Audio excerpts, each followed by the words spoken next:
here's the base. So here's the entrance. I'm just gonna re-go over everything, even if, like, even the stuff I went over in the first video, just because it's not that big a deal. Honestly, it won't take very long. So here's the entrance. It's basically the same as last time, except these are the frog lights now instead of the these dudes. That's what they used to be. And then, yeah. So went ahead, I fixed this little area. Obviously, this is a little room, it branches off into a bunch of different areas. I fixed it, so it's a square now. Nice little beacon on the inside. Oh, I might change that profile IP. But yeah, we got a beacon. It's a full beacon. And yeah. So this is kind of like the middle area, but anyway. Like I was saying, yeah, it branches off 3 different ways. You can go this way, or this way. So this way is just a little villager trading hall. Just got a bunch of little stations. The villagers are held inside. I can crouch in and out because these are stairs, but obviously villagers cannot. And there's room for, workstation, etc. And they can never be too far for you to trade with. And then if I decide I want more villagers, I can just take down this wall and expand it more. Because this is just a very simple, like, repeating pattern. Not much thought or effort needs to be put into expanding it. This way is my automatic melon and pumpkin farm, which, whoops. Anyway, yeah, so the automatic melon pumpkin farm observer sees if a pumpkin melon's made, and then it powers the piston to break it, same as last time. And then the wheat farm, there's not wheat planted everywhere, but it's fine. Wheat will grow everywhere, which is what matters. And then, yeah, because it's the only other, like, useful crop. Because I don't really need carrots, because you can just trade for golden carrots. And potatoes and beetroots are kind of crap. So, yeah. And if we go down here, this is entirely new. This area looks completely different in, I guess, the last video, in the last version of the base. So, if we go ahead and go down here, we have another little room that branches off 3 different ways. I'll go ahead and save that room for last. So here we've got just a little crafting room. We've got a bunch of nether wart growing. We've just got all the different crafting stations. We got furnaces, we got beds.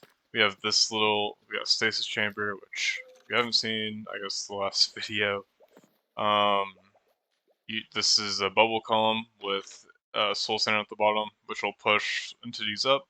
So you just throw an ender pearl down there, and then you can have someone else, like, you can be off doing whatever, and then you can have someone else just come flip the trap door for you, and you'll get flipped back here. And yeah, if we go this way, nothing too special. It's just a storage room. It's got a bunch of chests in it. I know, it's a bizarre concept. But down here, in terms of what you actually do in here, it's an enchantment room. You put things in the enchant table and you enchant them. But so yeah, I guess that goes over basically all the like the functionality of the base. Um, Obviously, I've added a lot of, like, extra detail. When I say extra detail, there's moss and there's vines growing from the ceiling. That's about it. But I was kind of thinking, because last time I just had, like, almost like like a shop area almost, with all, like, this stuff and this stuff and this stuff all in it, and I really didn't like it. So I was like, what would be cool that kind of fits the theme? I was like, I think what would be cool is having, like, an enchant table, and it kind of starts taking over the rest of the build, and it's really, like, thick and heavy. You can see all, like, the amethyst and the skulk and the moss all built up, like, really dense in here. Um, and it just kind of spreads out, and then there's not enough, I guess, magic, you could say, for, like, the skulk and the amethyst to really go very far. But the moss, like, it kind of takes over and it just, like, spreads out. Got but it doesn't really go into like these rooms are well kept up and all that, but it's like impossible to keep up in these because like I don't know, maybe like the moss or the cave or whatever, like the magic of the cave, whatever is like trying to get outside, and so it's like it's pathing straightforward because it's basically a direct shot from here to the outside, and it kind of just spreads out, and then like these areas are well kept up on as well as it not really wanting to spread into these rooms anyway because there's not a direct path to the outside. And so yeah, I thought it'd be cool because obviously this build it's not going to be in the snow biome. It's going to be in a lush cave.